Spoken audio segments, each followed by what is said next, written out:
Is it? Anyway, okay, here we are, up and running. Good morning, good morning. Good morning, gang. Hello. Sunday morning here in Tokyo. We've got a stream. I know things are a bit chaotic here the last couple of days. Really busier than we expected. In previous years during this festival, the outside has been so busy that not many people have come into the shop. But this year it's different. I know outside is chaotic and inside is chaotic. I know we've been really busy. I know. On top of this, the TV people. I don't know what I've told you and what I haven't told you. The original TV plan was for a 6 or 7 minute spot on the program that's going to be broadcast May the 29th. But they've changed their plans. They found out that this place was kind of interesting, more interesting than they expected. So there's now 2 TV programs coming up. With the original 7 minute spot on May the 29th, that's still going on because it's too late to change that. But they've also decided to do a half-hour special program about our work here. And I'm not quite sure about the broadcast date for that. But to do a half-hour special program is way difficult, more difficult than a 7 minute program, So they're going to be coming back day after day after day after day to shoot a bunch of stuff from us. And they were at the festival yesterday. I was out there doing part of the, pouring out the beer and stuff for the festival. And they shot all that and they came in here and they went upstairs and all around. And he'll be back this morning again, I think, during the stream this morning. And then he's going to be here the whole day, and he wants to be here. They want to come after we're shutting the shop, and Dave goes out for dinner and then comes back and gets his bedding ready and goes to bed. They want to do one of these deals, a day in the life of this guy. And the program will end whatever. Dave gets in the bed and the lights go out, and that's the end of it, whatever. So there's a bunch of stuff going on to do this. I agreed to do that. But okay. Anyway, work. What we've got this morning straight. We left off yesterday on the key block here. We're almost done with the microwave here. So today I'm going to clean off the last little bit of the stuff around here. And I've got a repair to do somewhere. There's a chip on the border. So the chip on the board, we're going to repair that this morning.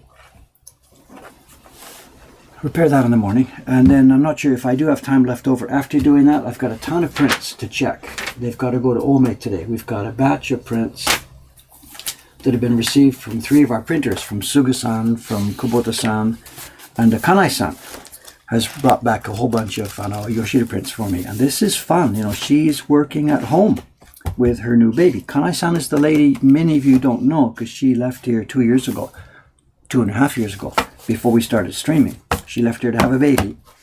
And bit by bit, she's come back to life and she's working at home. And it's not perfect. I know she's having a lot of disruptions from the little rugrat having in the house. He's nearly, a year and a half old now, I guess.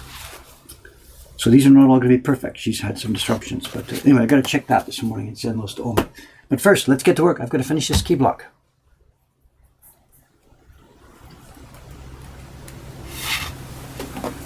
And to do that, I've got to zoom back in. What did we do yesterday? We cleaned out this area. It's basically just the borders now. Let me get around there, clearing the borders first, and finish that repair.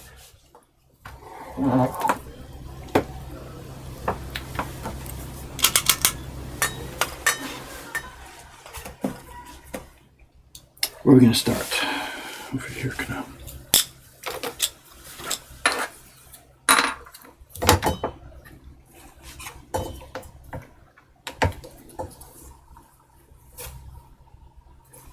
So around here, let's get the camera zoomed.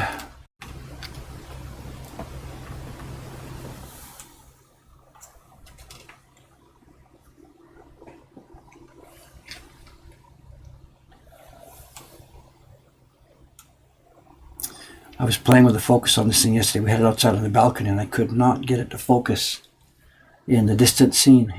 When we zoomed in close on people on the street, it would focus, but it wouldn't focus when you put it down the street. Okay, let's get going.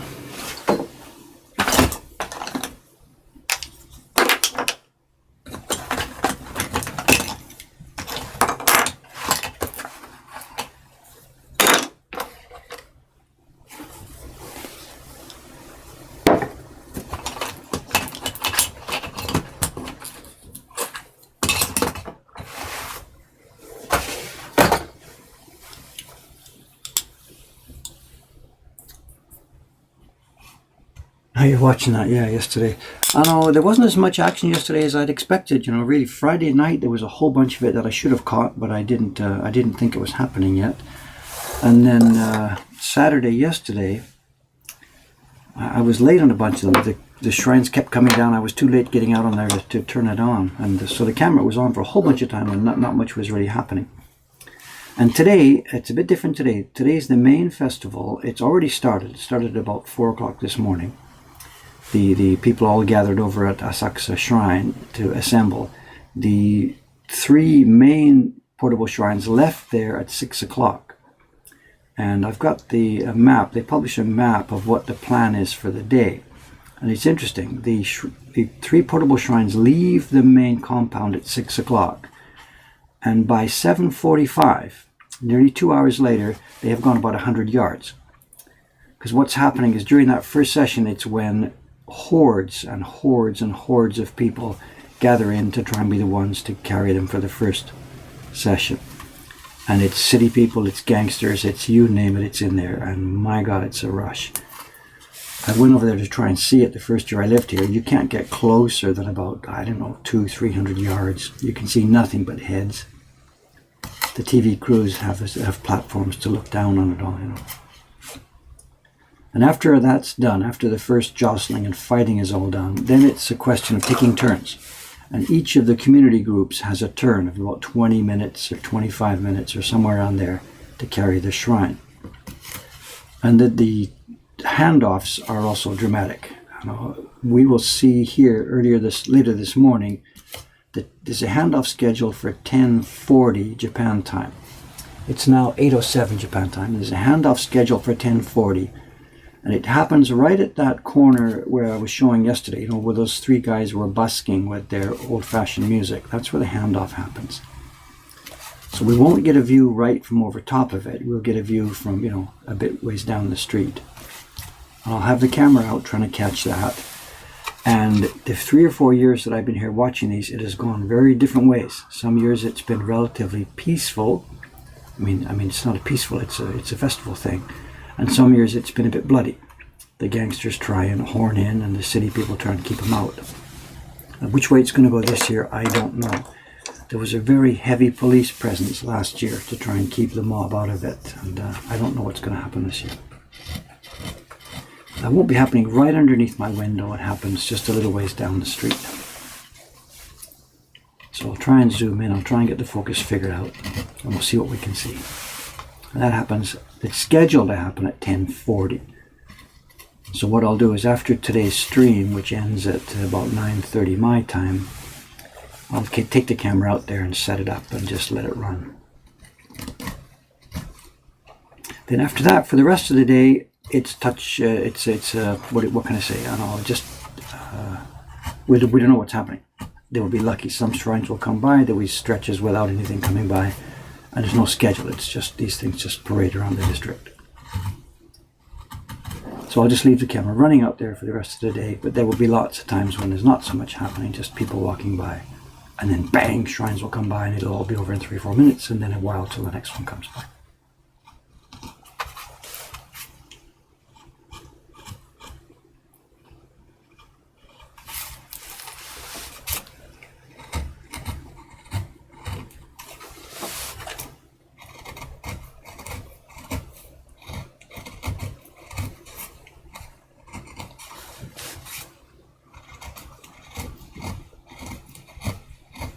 Am I on camera? I think so, you know?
Be careful going around this motor. I don't want to make more chips. I chipped it once, but that's enough.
There's a knot there in the wood. Be very careful not to chip it at this point. We're against the grain here a little bit.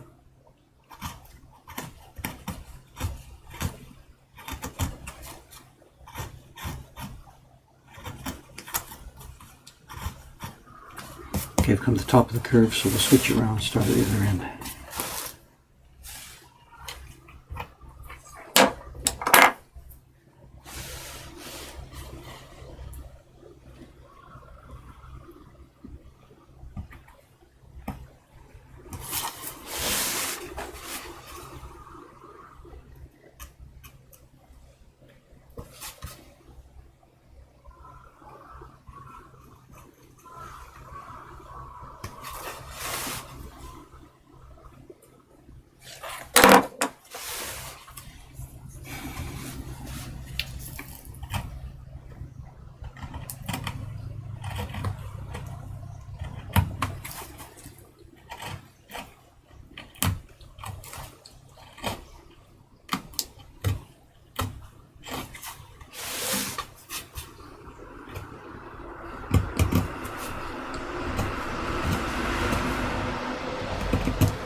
Where are we here?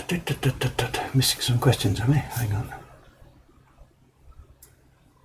Do we have to seal the wood? No, we don't do anything with the wood. The wood is raw, absolutely raw.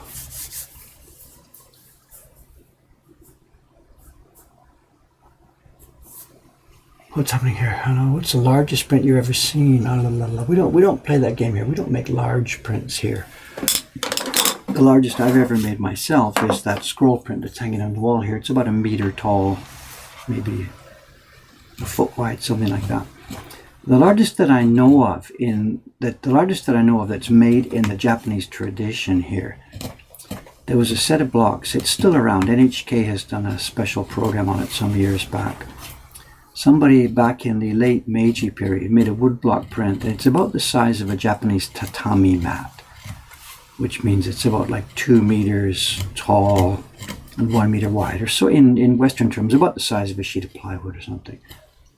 And it was a Buddhist motif, a kind of a peacock with a Buddha in the middle of it, I don't know, something like that. And it was made back in the Meiji times. And the blocks are extant, and every now and again some group seems to decide they want to try having a go at printing it again. And the blocks are all split and cracked, and they're really too big to allow normal registration when use of wet paper. So they print them on dry paper. And the number of colors, I think, last I heard it was like 600 or something like that. I don't know. I'd have to dig up the old program and have a look at it. It was really kind of a showcase thing back then. But it's a game we don't want to play at all. We're not interested in size and you know, Guinness Book of Records and whatever. We'd rather just do smaller things at a higher quality level. And then in general terms, not so much speaking of the Japanese traditions, there's a big deal in America on what they call steamroller printing. People work on sheets of plywood. 4x8, like whatever they're called, 4x8 sheets of plywood. And people do it in schools or community centers or whatever. And everybody gets a sheet of plywood and you hack it up and get it ready, and then you roll the ink all over it, and then they put it on the floor and drive a steamroller over it. And it's usually the rental for a steamroller means it's not so good for one person, so they do it in groups, you know, community center or a school class or whatever. And if you Google that, steamroller printing or steamroller woodblock printing or something, you'll see a bunch of images about that. It's quite a big deal in America. Lots of colleges and schools do it.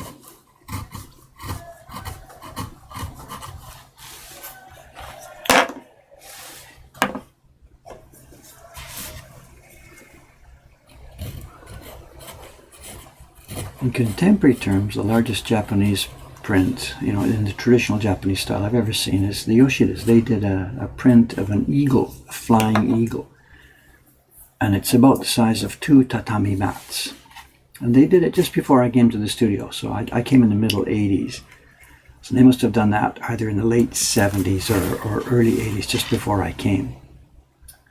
And I saw a copy. They had one copy left hanging in their studio. It's probably still there. And I chatted with Komatsu-san about how they were printing it. How do you do something that large? And he said, well, it was a team of guys, you know, 3 or 4 guys working on the printing. He said it was also done with dry paper. They didn't try moistening the paper. It'd be impossible to keep it in control. And he said they sang songs. They had a certain song they were singing each, so they could sing and move their arms in a certain rhythm so that they could run and print over the same area without banging each other's arms. So they would sort of chant something, I guess, as they were singing, as they were printing. And then one guy would move left, the next guy would move right, next guy, working from opposite sides of a big flat table.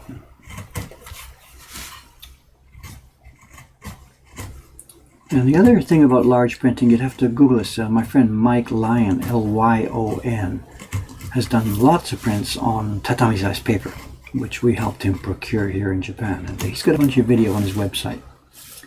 He built a special setup for it. He built a special press, a special warm moistening cabinet. I don't know, I don't have a link for it, but on Mike Lyon's website there's a bunch of video about printing by hand, one man printing by hand, woodblock prints, multicolored, you know, 12 layers of colors or so, on tatami-sized paper, which is about 2 meters by 1 meter. So.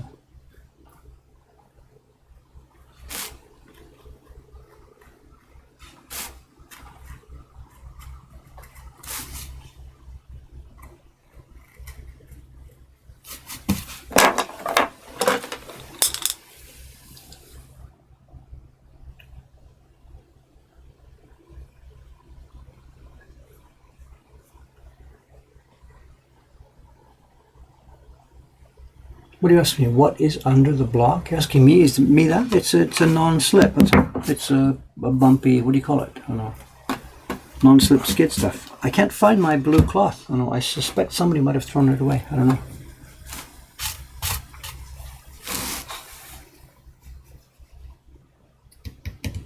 Yeah, I can't find my blue cloth. That's what you saw me searching for when I started up the stream this morning. I can't find it. No idea. Luckily, this non-slip stuff is so old that it's actually slipping, which is what I need right now. So I don't know.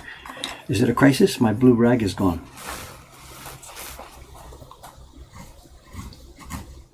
The guys here have been ragging me. They've been joshing me about it. So maybe somebody has actually done something about it. I don't know.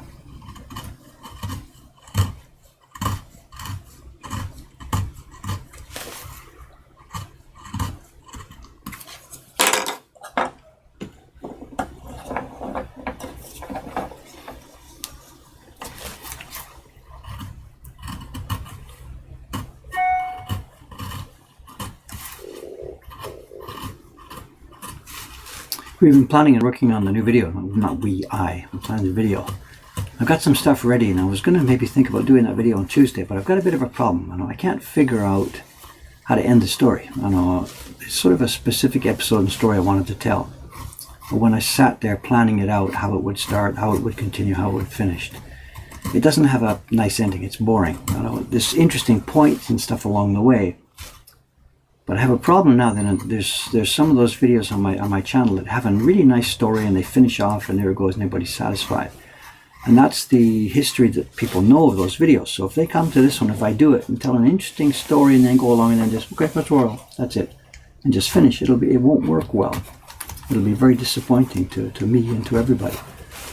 So I'm going to try and figure out how to make it flow a bit better, and I don't have any idea at the moment how to do that. So it's no good telling an interesting story if it doesn't go anywhere and doesn't have a point at the end,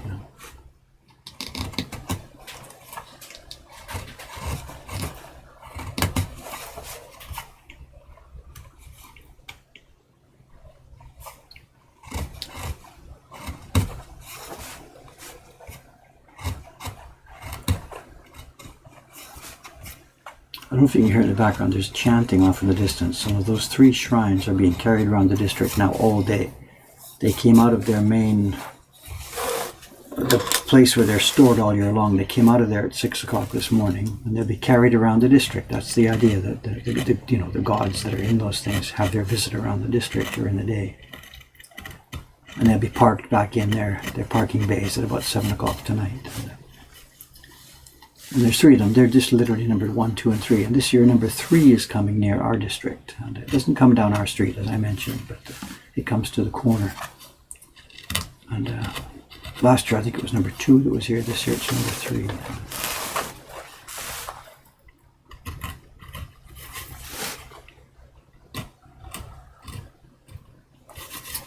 And it goes down this convoluted path and backs up and comes forward. And we try and get it as near as everywhere. It makes its obeisance all around the whole district. Okay, I think the inside of that thing is now done. Did I miss a corner? Let's get around here, the inside. There's our chip, which we'll have to fix in a few minutes once I finish clearing it. I think we are all done on the inside of this oval. Yeah. All right, time to get going on the outside.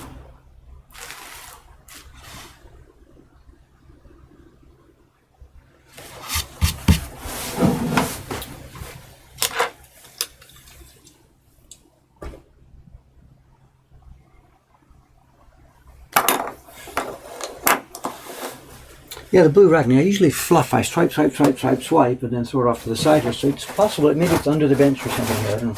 Anyway, I can't waste time looking for it now. So, somebody took it out to the shrine. Yeah.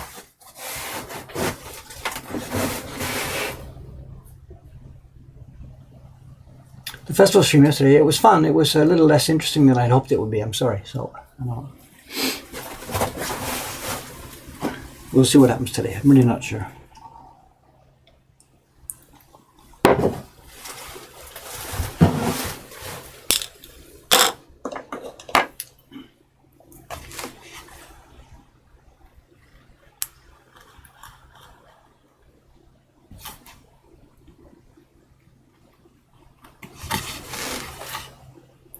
Just a street level view is fun, the camera was on there for hours and hours and hours yesterday, but even when there was no actual festival action, I found myself sitting there watching the camera.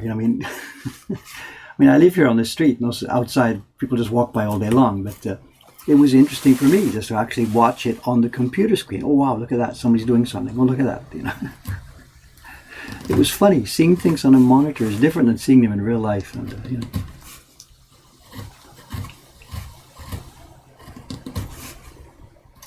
Our view out the second floor is much better now since we moved the sign down, For the last 3 years, we had to have the sign in the wrong place because we had no access to the ground floor. But now that we've moved the sign down, the view from our party room is much better. We can actually see the street life and be part of it.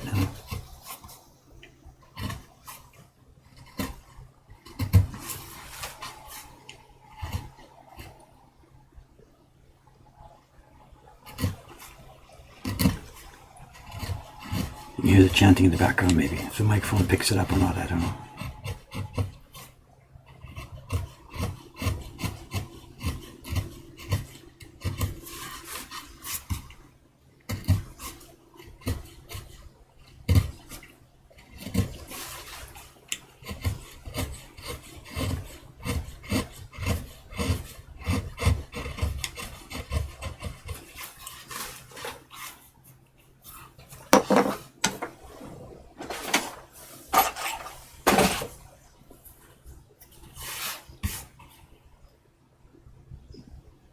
Does the brush used to apply ink to the wood have a particular name? In Japan, they're called hake, which is the generic word for brush. And the ones we use, this stuff, these are called marubake, round brush. Marubake is the Japanese name for these. They just look sort of like a shoe brush. They're similar in structure to a shoe brush. There's a bit of a different aspect to them in that the brushes we need have to have sort of a paradoxical double function. The hair has to be quite stiff in order that the pigment gets spread across the block easily.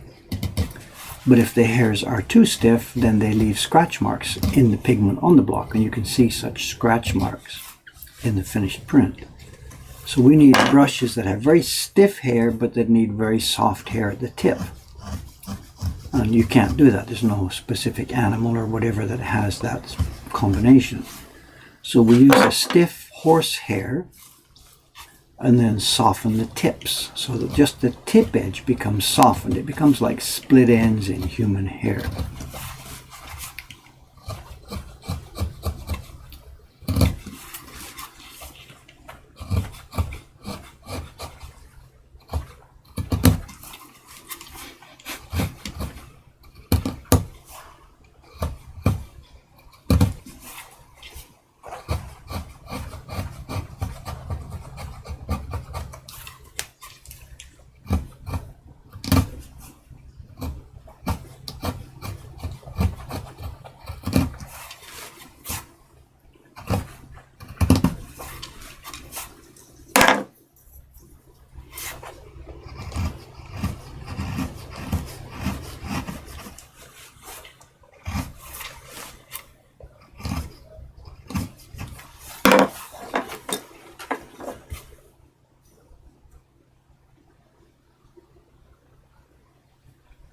Yeah, I can't hear any crows. Nay, interesting.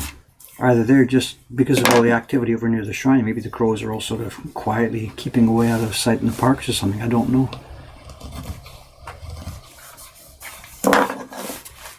We're not at the core of the thing, you know. We're over on the edge of town here, edge of Asakusa. So the main action at the moment is happening over near the main shrine in Sensoji Temple. It's very quiet outside right now. Here.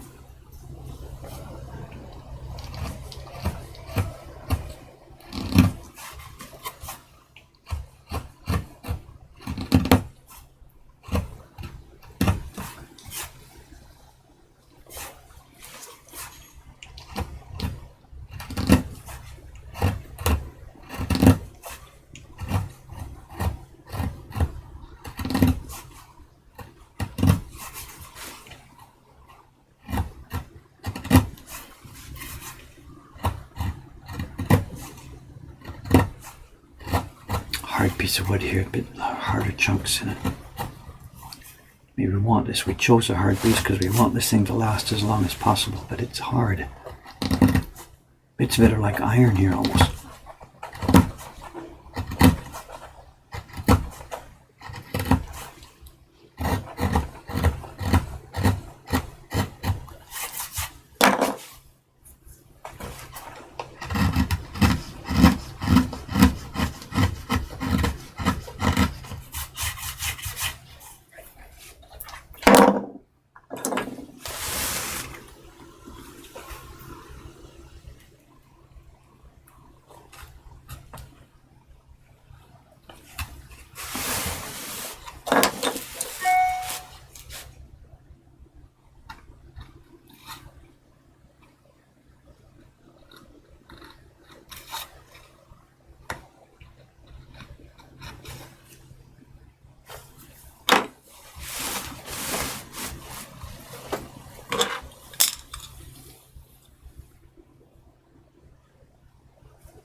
There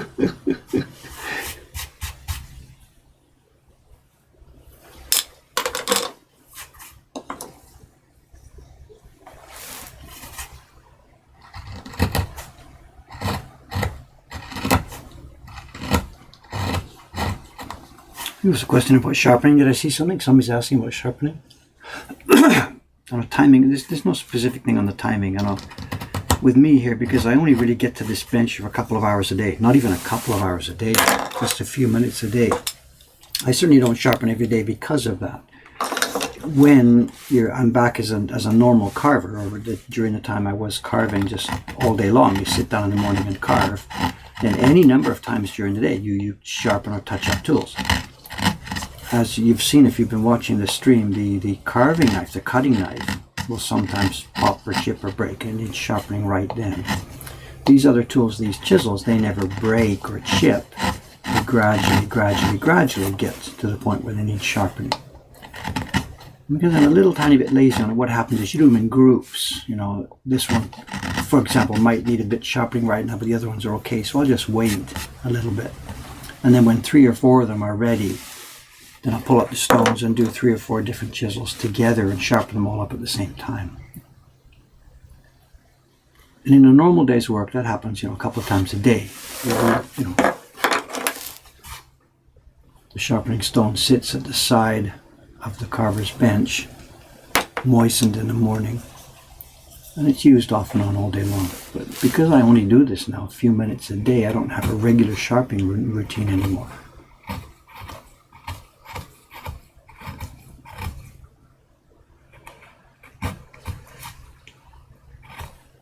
I think I did this group of chisels, last week or so? I pulled the stone out, we saw that. I did 3 or 4 of the chisels at the same time.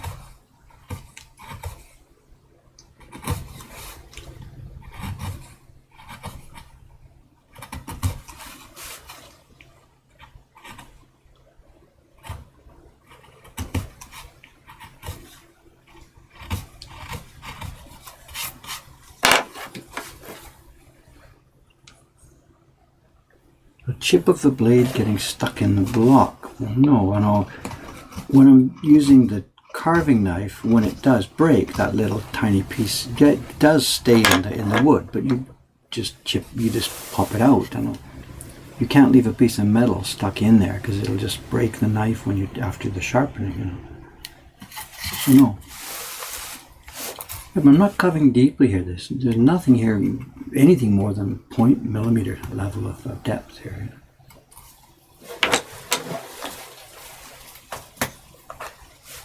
It's difficult to tell because of the scale of the camera, but this is all very, very quite delicate work. There's no real heavy strength involved here.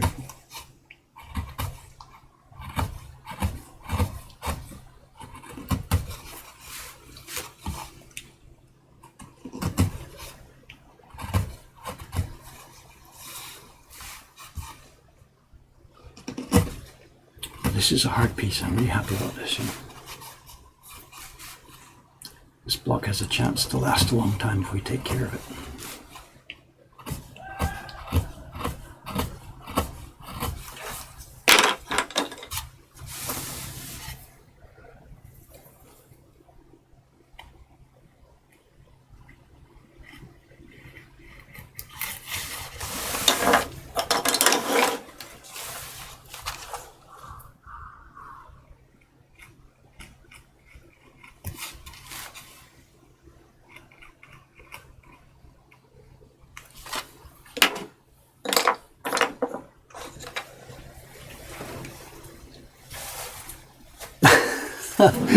How am I going to answer that? How wet is wet paper? I don't know. What am I going to say to that? I don't know. Even just actually the word we're using there, wet, is the wrong word. That's what some of the younger printers here struggle with, They moisten the paper before printing it. It has to be moist before printing.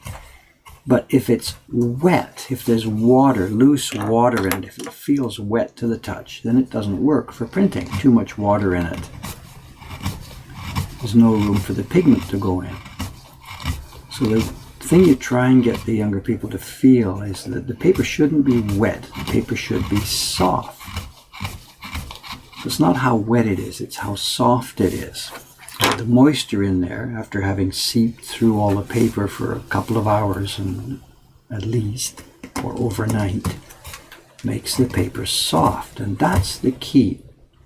People who've done our print party maybe get that, because when they finally reach in, after practicing how to hold the paper, when they reach into the packet and pull out the first sheet of paper, everybody says the same thing. Wow, it's so soft.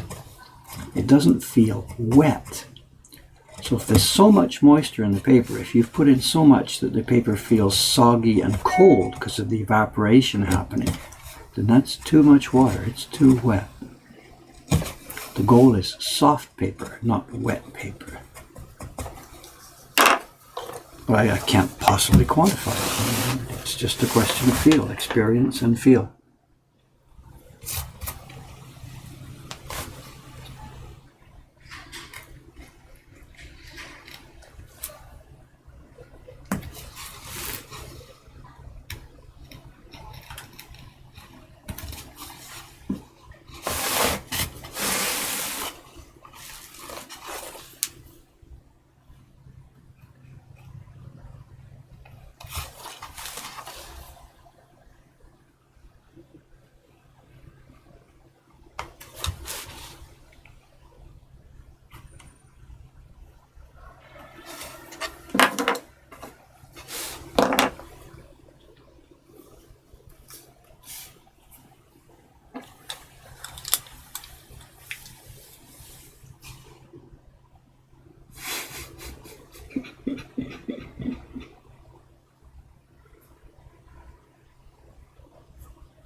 And I was speaking about these numbers, you're joking there, but it's not a joke so much. I know somewhere on the website there in my encyclopedia section, I scanned in some old books. And one of the books is what we call here the Tokuno book. It's a book that was published in the 1890s by the Smithsonian Institution in Washington. I think at that time they called themselves the National Museum. I'm not sure, the name changed along the way. And they had an exhibition of Japanese tools and materials that had been sent from Japan, from Meiji era Japan.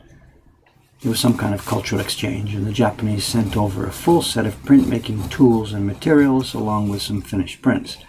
And the American guys were having an exhibition. They must have requested this. And then the things went back and forth. As part of setting up the exhibition, the Americans sent over requests with questions asking for explanation and stuff like this. And I've got the book on my website scanned, along with some of the commentary that the Westerners put into it at that time. Their commentary on the Japanese comments, and then I've got my comments on the American comments on the Japanese comments. You know?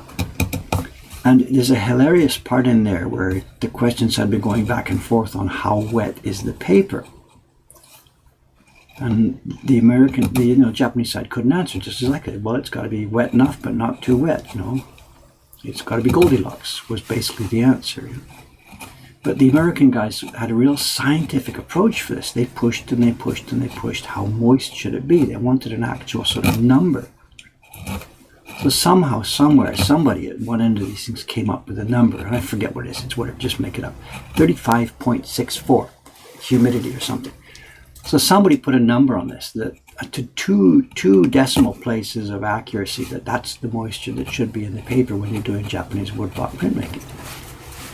And it's just such a meaningless thing to say, because every impression of every block of every particular color is going to be different depending on what the weather is today, how deep a color you want, what baron you're using, what the strength of the pigment is that you're putting on. These are all variables that are going to affect that moisture. So one, to put a value on it means nothing. And second, to put a value on it goes to two decimal places. It's just insane, absolutely insane. You know. I'm not sure what I can think of as an analogy to it, or, you know, whatever. You're making spaghetti. How soft should the spaghetti be at the point when you finish cooking it? They have this expression, al dente. Isn't it? Okay, can you quantify for that for me? Make a scientific expression. The spaghetti should be 65.325 blah blah blahs to blah blah blah, you know. You can't do it. There's just too many variables.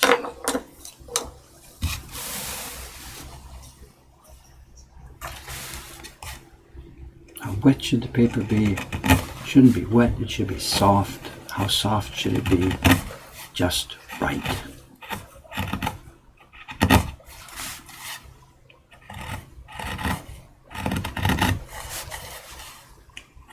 Really, it's just a question of experience. Here's the hard part. Can you see the redness in here right there? Crunch, crunch. It's going to really chip easily if I'm not careful.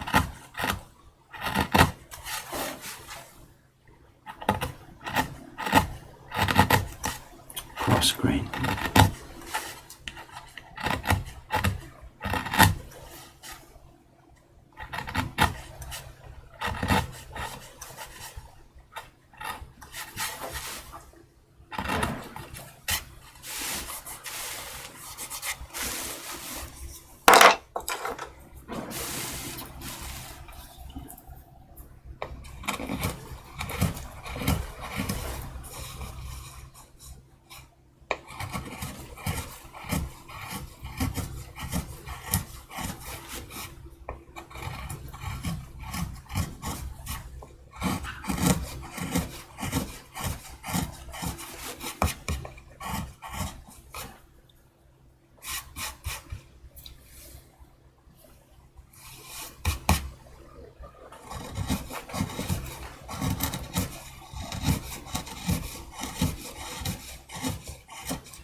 Are we talking about a slip or something? What's it?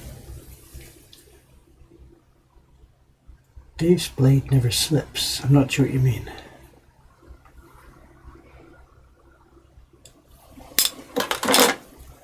No chip here. I have a chip. I said there's a chip on the thing that we're going to be repairing soon. But at the moment I'm okay here.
Crunch, crunch, crunch. Oh.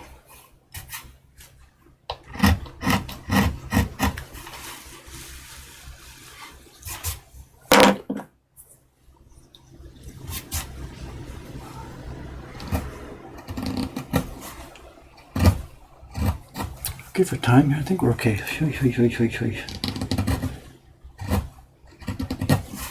a bit tight, I think. What is it now? Nearly 9 o'clock already. God, I gotta go around the whole other outside of this.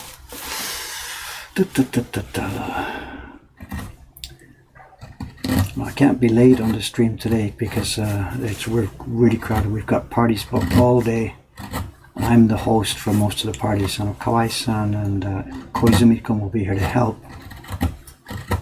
But I'm the main host, and the shop itself is going to be nuts. I know. We're starting to get a feel now for what's going to happen when we go downstairs, because for the past couple of weeks what's happened is we've got the entrance to the shop now sort of semi-done with those posters on it. And during the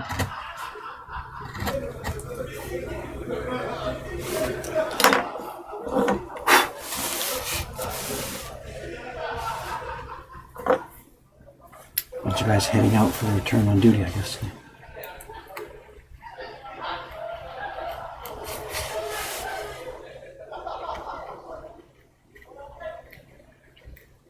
The new entrance is open downstairs. Right? It's been sending a lot of people upstairs already. Even though the shop is not ready downstairs, the entrance is partly done. So I think that's why we're finding so many people the last couple of days with the crowds outside. More people are seeing our shop and coming in. So we're getting a taste of what it's going to be like to actually be open down on the first floor here. You can smell those guys. A bunch of them went by the street outside. This is the back of our shop. They're either on their way back from doing a tour with the shrine or they're on their way there. And these are a bit rough guys who like this kind of work. And as they went by, about a minute later, I can feel coming into the window a waft of smoke. They're all smoking, clearly.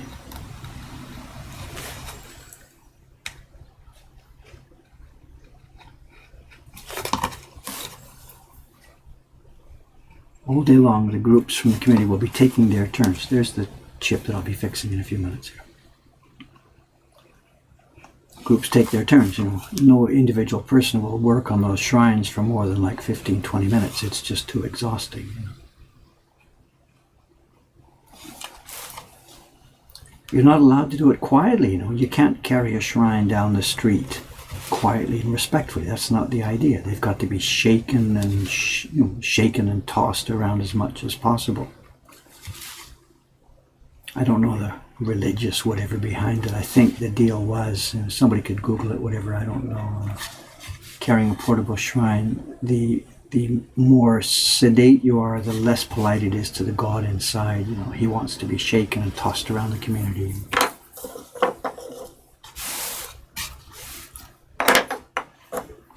There's a word for it. I can't remember what it is. Fruity something. I can't remember.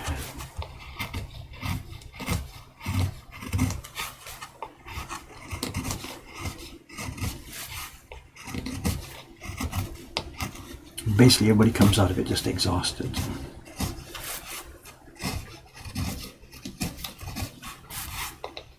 We were on that beer duty yesterday, but when they got to us, it was just about noon, and they were still early in the morning, so nobody was exhausted yet. They were just getting started.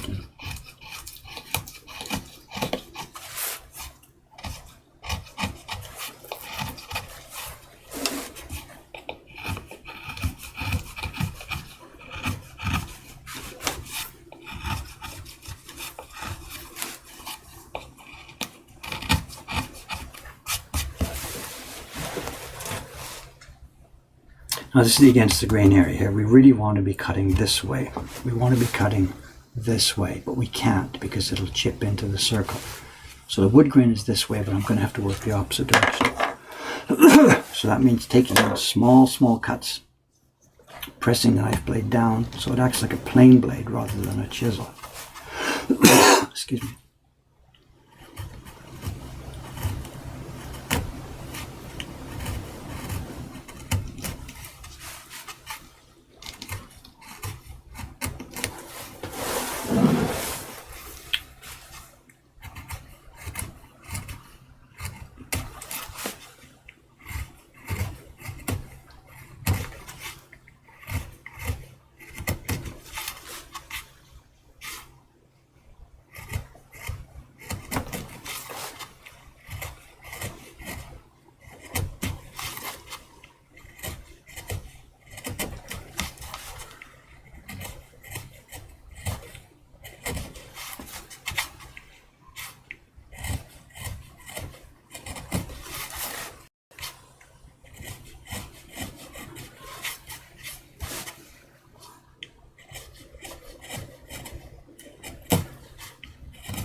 You can see now why I chipped here when I was doing the inside. We're working against the grain. It's the easiest place to chip these things.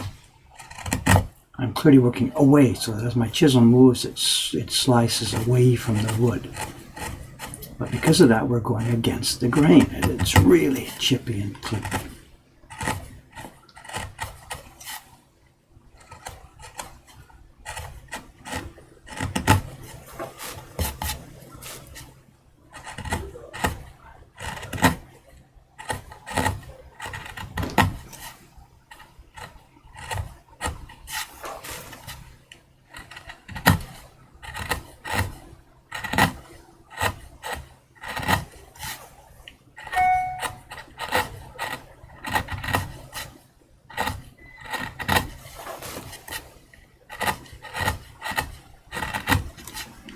And this, I think this little corner is the last part of the actual clearing now. So there we are. The block, I think, now, at that point, would be ready for test printing. Oh no, I've got to put the registration marks in a bit more clearly and deeply. But for now, let's get this thing finished. Let's drill out here. What I'm going to do is, there's a few ways you could fix a chip like this. It's chipped here. Now I can't cut a tiny little piece like that. So one way to do it would be to do this. Cut a line here, cut here, knock out this piece, and put an insert in that way. That's one way. Another way to do it, the one I'm going to try, is I'm just going to drill a hole. I'm going to run down here. I'm just going to drill a hole here, which chews into the good part of the wood, and then tap a piece in there, and that'll be the easiest way to fix it. It might work and it might not, because drilling it here might chip the edge of it more, and if it does that, then the round hole won't plug it, so I'll have to pull this piece out. I'm trying to go with a simpler solution first. If it works, we're up and running. If it doesn't work, then I'll go back to the traditional method of cutting out this slice here and putting a piece in. I'd rather not do this. It's going to take more time. I'd rather just drill a hole here. Let's see if it works.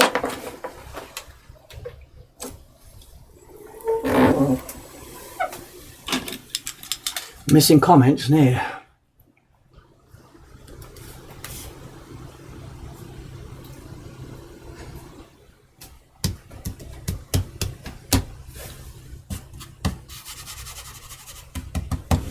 Okay, so literally, I said I'm going to drill it out, and I mean literally, I'm going to drill it out.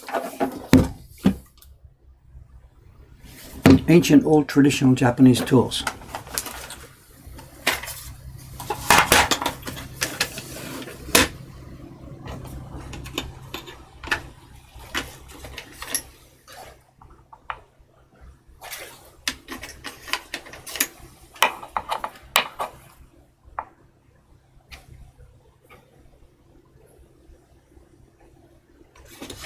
Let's try this. The worst that could happen is it's going to chip out a bit more, and I'll be back to plan A, plan B.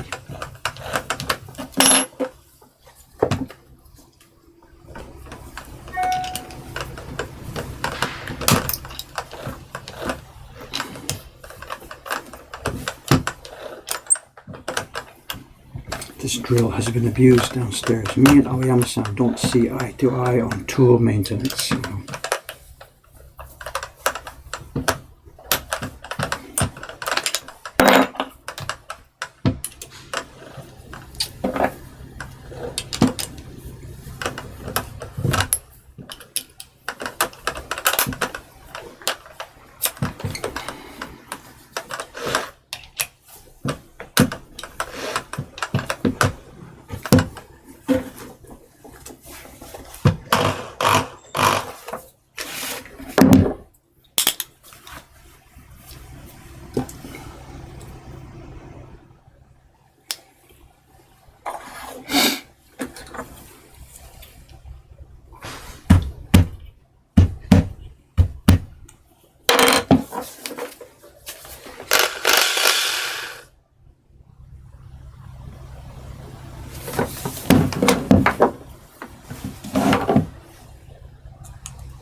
I do believe we've got away with it. Let's make it a bit deeper now.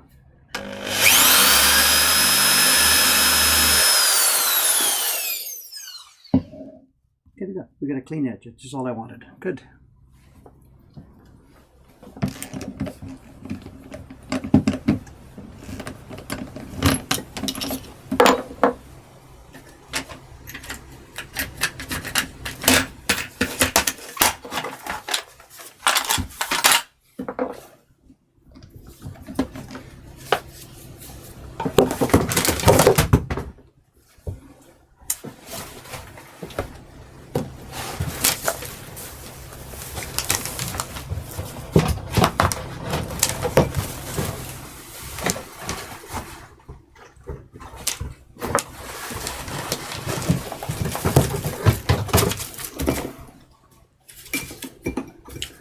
the shelf here. It's a bit of a mess, you know. I haven't taken time to clean it up because I'm moving downstairs next month when we open the first floor. So, okay, what we've done now, simplest way to fix these things, drilled a hole that included the chip part. And it's easy for me now to make a round little plug of wood, pop, bang it in there, and we're good to go. It's the simplest, quickest, fastest way to repair stuff.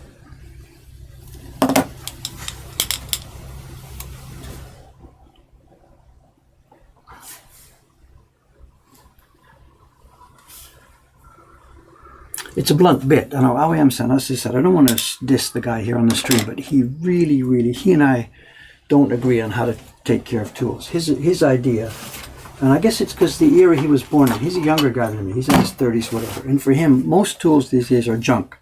So his idea for any project is you buy the cheapest tools, the cheapest crap you can, just use it, break it, and throw it away. Buy another one, use it, break it, and throw away.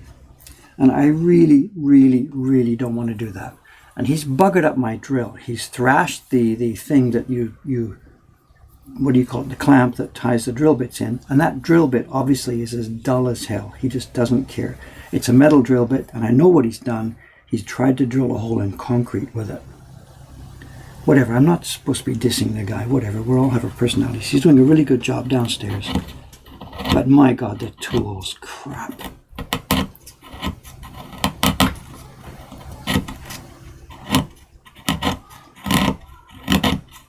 Use it and toss it. I just don't buy that. I'm sorry.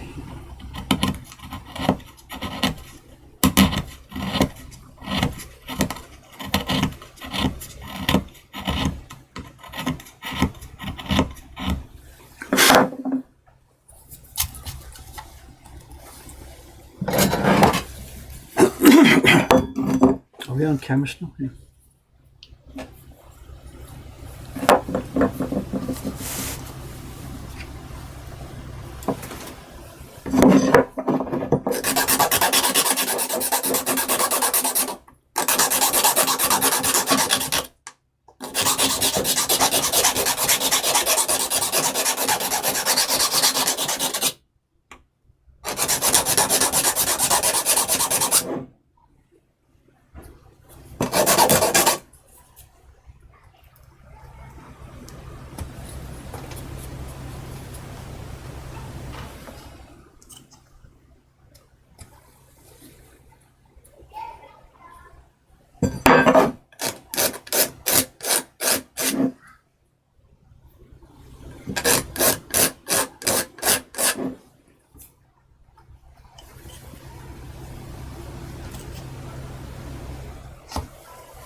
Look for the high spots. Wait until you find the high spots. Shave off the high spots.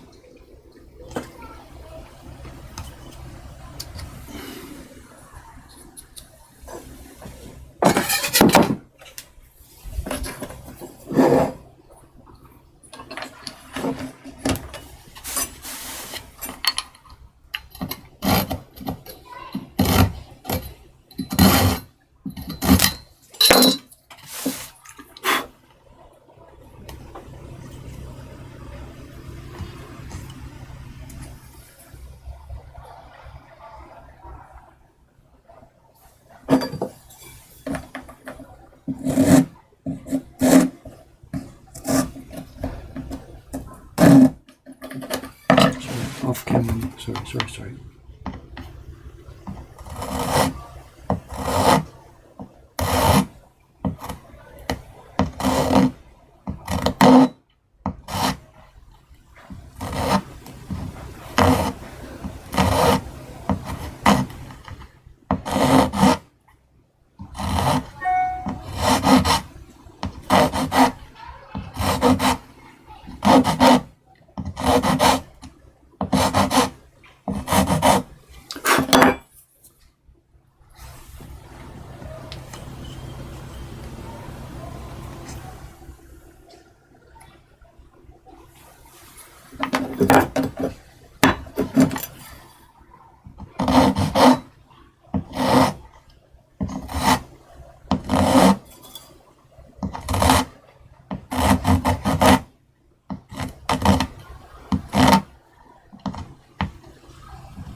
Okay, we're good to go.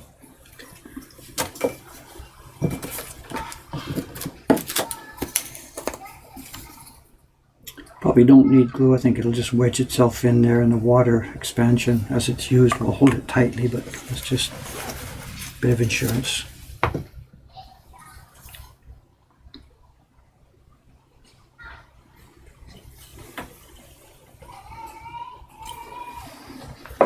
Bit of insurance, tiny bit of persuasion. Okay.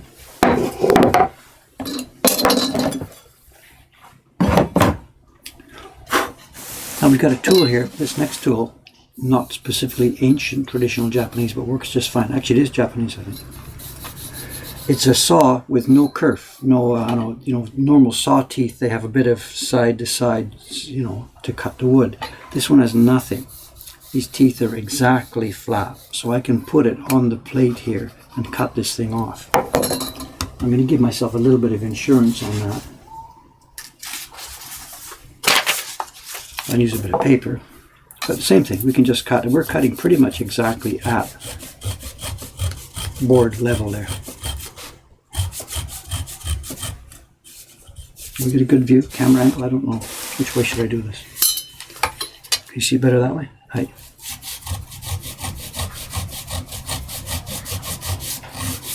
It's cutting on the pull, push it out, cut on the pull.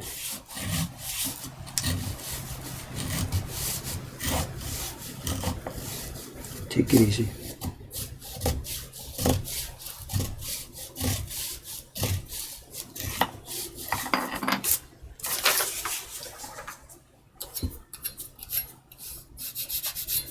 Get rid of the glue.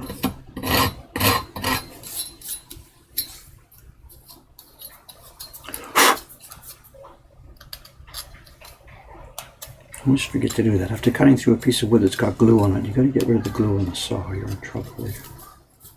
Okay.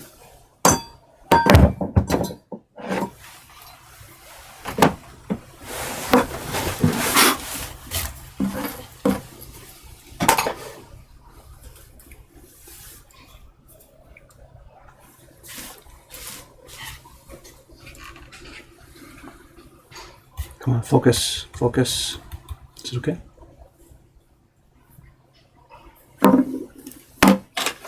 Questions?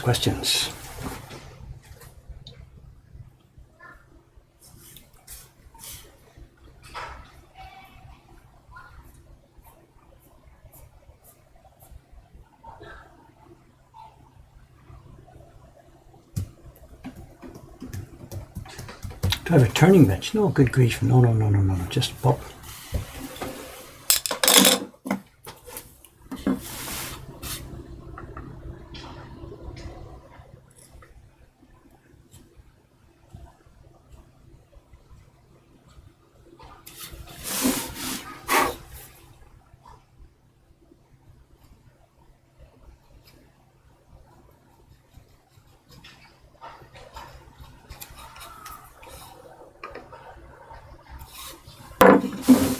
I think we're pretty much done. Let's pull off the part of the wood we don't need.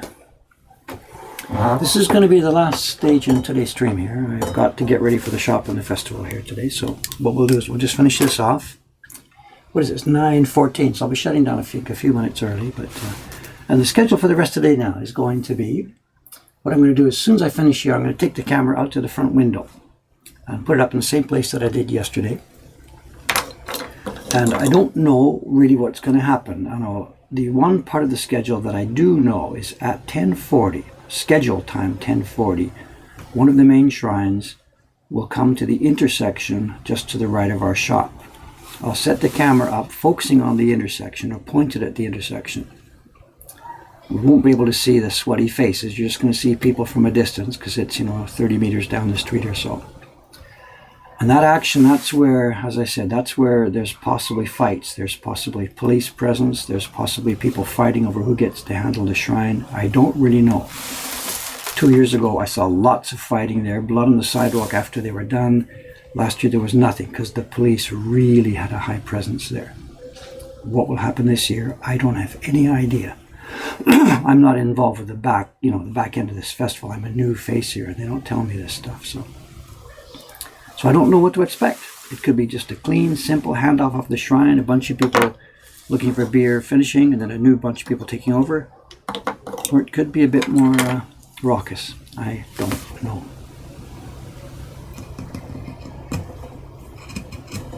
That's scheduled to happen at 10:40 Japan time, and it's now 9:15, so you're looking at an hour and a half. Then after that, it's just all day long people walking back and forth with the occasional shrine coming by. So I'll leave the camera running for the rest of the day, I think. If I do hear something coming, I'll try and run and do a bit of commentary. If I I'm going to be busy all day in the shop, so I can't tell you. So there will be boring parts where nothing's happening, and then there will be bits of excitement where stuff's going on. There's our repair, look at this. I don't know if you can see it. It looks visible right now. Of course, there's this white circle here, because this is the black design still, and this is the white circle. And this thing at the moment is a tiny bit high still. And that's where we're going to pretty much leave it. I can maybe shave a hair off it, but we should leave it. I don't want to cut too much. Then at the time of printing, I don't want to muck with this now. At the time of printing, it will show a little bit high, and we will get the Nagara stone, which I don't want to use now. We'll get the Nagara stone and rub it over, and that thing will flush down to the other part. And you will never, ever, ever, you'll never see it in the finished print. And once the pigments are on this block, you'll never be able to find this again. So this is the last time we're ever going to see this repair, because it is going to be absolutely invisible. Simple, clean, and fast. I mean, I took 10 minutes to do it. A professional in the old days would have taken seconds to do it. It's just seconds. He wouldn't have needed an electric drill. He's got an awl, just dig a hole, bung a piece in, cut, and away you go. I've got a piece of wood here. Now, we talked about this before. I've got an old board that had a bunch of lettering carved on it. And we were trying to find new pieces of wood to use for our work. And this board used to have lettering carved on it. We planed it off to try and use it. And I couldn't see before I planed it, but after I planed it, I can see pop, pop, pop. These are places where the guy must have made a mistake carving the lettering that was on the front of this block. And he just chiseled, bang, bang, bang, bang. He didn't have a drill, so he just used chisels to cut a square out going down, slapped the piece of wood and recarved. And looking at the top surface of this, I had no way to know these were here. These didn't come visible until after we took away the top surface with all the ink on it. There's another one over there. There's 1, 2, 3, 4 on this side. On the other side, look at this. 1, 2. My guess is it was a young carver, I don't really know. The repairs are not done very expertly. And the fact that there's 6 of them on this single piece of wood makes me figure that this kid didn't perhaps know what he was doing. I don't know. I shouldn't be too harsh on him. I make my own mistakes lots. Another fun thing about this block, you can see where they used the whole surface of the block, and look at this. Later on, worms came in, and the worms have decided they like the white part of this. They do not like the hard, strong heartwood of cherry.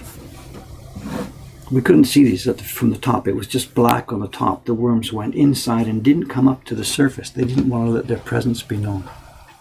Anyway, enough of that. I have got to get busy now. It's 9:19. It is going to be another super busy day in this shop here.